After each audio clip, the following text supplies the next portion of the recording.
Da tribuna da Câmara, o deputado Ottoni de Paula manifestou sua preocupação com declarações do ex-ministro do Supremo Tribunal Federal, Marco Aurélio Mello, sobre Alexandre de Moraes. O deputado disse que as declarações de Mello são alarmantes e terrivelmente preocupantes. Ottoni de Paula citou trechos da entrevista do ministro Marco Aurélio, manifestando sua preocupação com a presidência do Tribunal Superior Eleitoral durante as eleições deste ano. O ex-ministro Marco Aurélio disse sobre Alexandre de Moraes: ele vem tendo uma atuação trepidante, já que os incidentes vêm se sucedendo, principalmente considerando o descompasso entre o judiciário e o executivo e agora o descompasso entre o judiciário e o legislativo. E isso não é bom. O deputado enfatizou que o ex-ministro teme tempestades devido à atuação de Moraes, mencionando: senhores, um ex-ministro da Suprema Corte teme, meu colega, que o atual presidente da República tenha o indeferimento de seu registro eleitoral pelo ministro Alexandre de Moraes. Ottoni de Paula dirigiu-se ao presidente do Senado, Rodrigo Pacheco, dizendo: senador Rodrigo Pacheco, Vossa Excelência vai acolher o pedido protocolado pelo senador Eduardo Girão e assinado por número de senadores exigido pelo regimento interno do Senado Federal da convocação do ministro Alexandre de Moraes para que este preste os devidos esclarecimentos de seus atos que atentam contra a democracia ou não. Caso o senhor não tenha coragem de convocar Alexandre de Moraes, esta é a prova de que o senhor é mais um refém da Suprema Corte. O deputado também alertou sobre o julgamento do deputado Daniel Silveira. Ele apontou: podemos ter o deputado Daniel Silveira na condição de inelegível, o que seria um absurdo, mas não nos surpreenderia, diante da escalada ditatorial patrocinada pelo ministro Alexandre de Moraes e cumpliciada pelos seus pares da Suprema Corte. Ottoni de Paula afirmou: o povo brasileiro precisa estar atento para esse absurdo que pode acontecer contra o deputado Daniel Silveira, e isto, acontecendo contra o deputado Daniel Silveira, não atenta contra ele, mas atenta diretamente contra a própria democracia.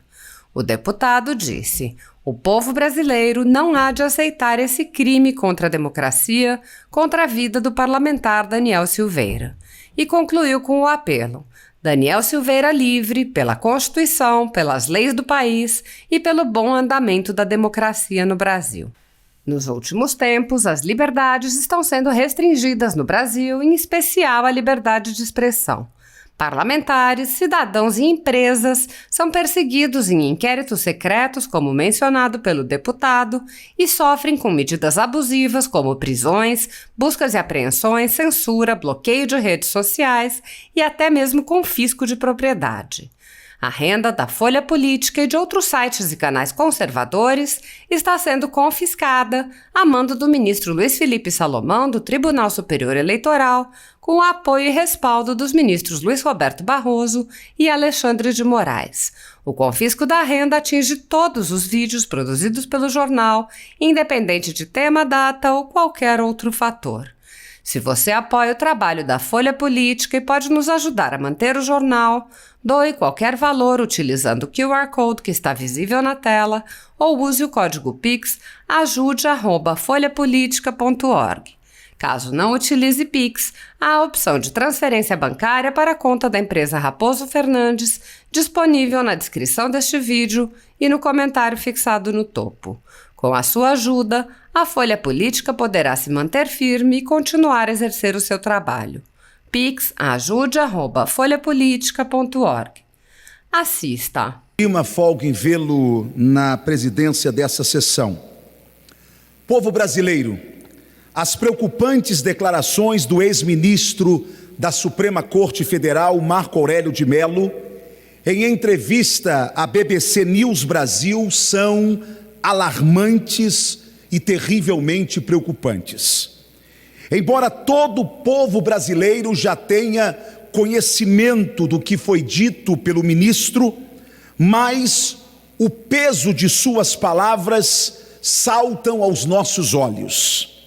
Abre aspas, disse o ministro Marco Aurélio: não sei o que nós poderíamos ter futuramente com a presidência de Alexandre de Moraes no Tribunal Superior Eleitoral. Em um episódio anterior, eu cheguei mesmo a um arrobo de retórica e disse que estávamos diante de um xerife. Não é um xerife com arma na cintura e a estrela no peito, mas ele é alguém que vem atuando de forma assombrosa, visando na concepção dele o melhor, mas ele vem atuando de forma muito ostensiva. Continua dizendo o ministro Marco Aurélio sobre o ministro Alexandre de Moraes. Ele vem tendo uma atuação trepidante, já que os incidentes vêm se sucedendo, principalmente considerando o descompasso entre o judiciário e o executivo, e agora o descompasso entre o judiciário e o legislativo, e isso não é bom.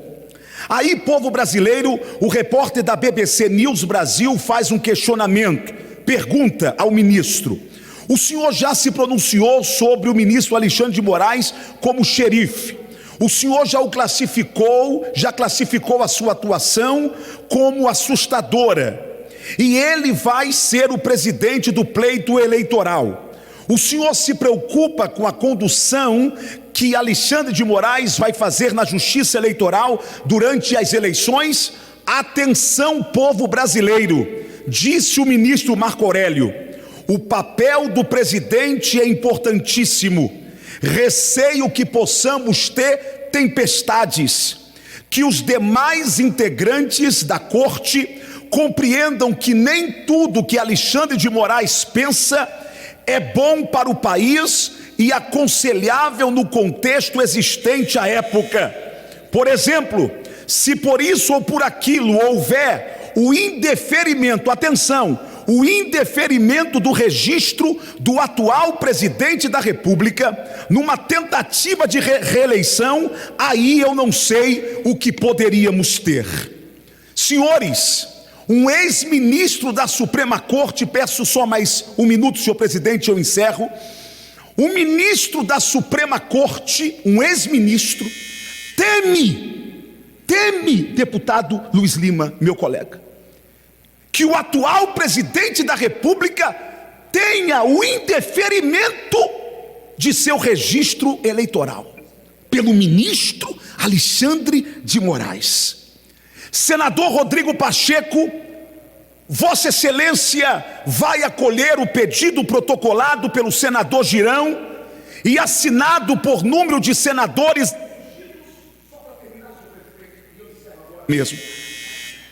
assinado por número de senadores exigidos pelo regimento interno do Senado Federal, da convocação do ministro Alexandre de Moraes, para que este preste os devidos esclarecimentos de seus atos que atentam contra a democracia, ou não. Caso o senhor não tenha coragem de convocar Alexandre de Moraes, é a prova que o senhor é mais um refém da Suprema Corte. Senhora presidente, o segundo assunto que eu quero trazer a esta tribuna é um alerta ao povo brasileiro. Neste próximo dia 20, o caso do deputado Daniel Silveira irá ao plenário do STF.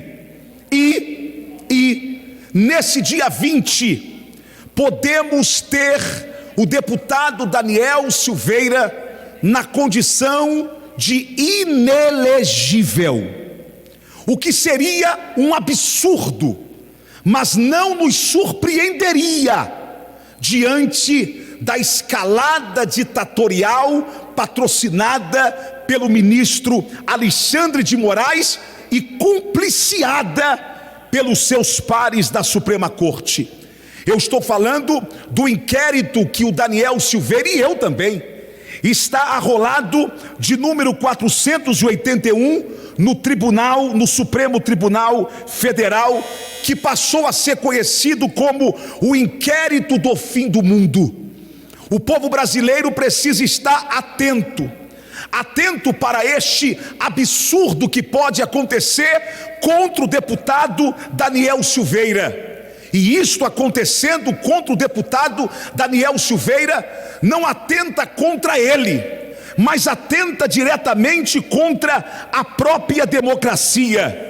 O presidente do Supremo Tribunal Federal, ministro Dias Toffoli, afirmou no dia 28/7/2020 que enquanto judiciário, enquanto Suprema Corte, nós somos editores de um país inteiro. A palavra editor significa censor, ou seja, o ministro Dias Toffoli está dizendo que a Suprema Corte passará a agir no país como censores. Palavras dele, como se nós estivéssemos vivendo em uma ditadura. O povo brasileiro não há de aceitar esse crime contra a democracia, contra a vida do parlamentar Daniel Silveira. Daniel Silveira livre pela Constituição, pelas leis do país e pelo bom andamento da democracia do Brasil.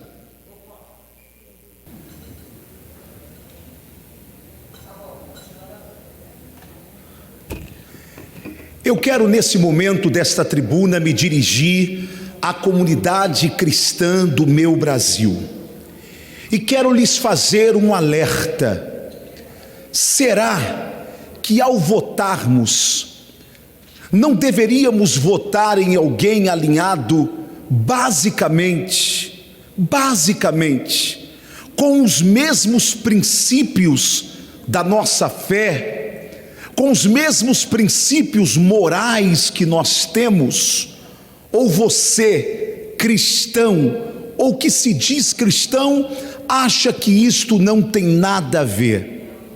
Bem, eu digo isto e lhe faço esta pergunta, evangélico, espírita, católico, cristão do meu Brasil, porque depois de dizer que se for eleito presidente da República, vai colocar padres e pastores no seu devido lugar, depois de dizer que a pauta da família é uma pauta ultrapassada nesse país, depois de dizer que as mulheres deveriam abortar sem terem vergonha de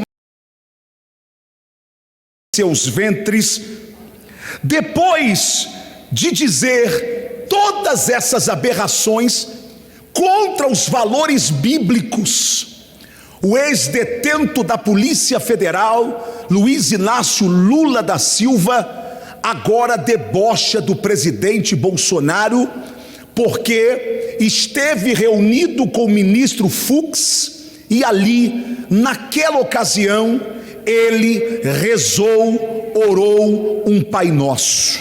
E segundo Lula, abre aspas, ele disse: um cidadão que se reúne com a Suprema Corte e reza um Pai Nosso, isto não tem cabimento. O que não tem cabimento, Lula, é um cidadão como você que coloca ministros na Suprema Corte para lhe inocentarem, apesar das suas canalices e roubalheiras. O que não tem cabimento é você não respeitar a maioria cristã do povo brasileiro. Lula, rezar o Pai Nosso em que ofende? Lula, orar a Deus o que lhe ofende? De onde vem, Lula, tanto desprezo seu, do PT, da esquerda, pelos cristãos desse país? Agora, em época de eleição, vocês se maqueiam do bem, se maqueiam como cristãos que amam a família, que amam os valores.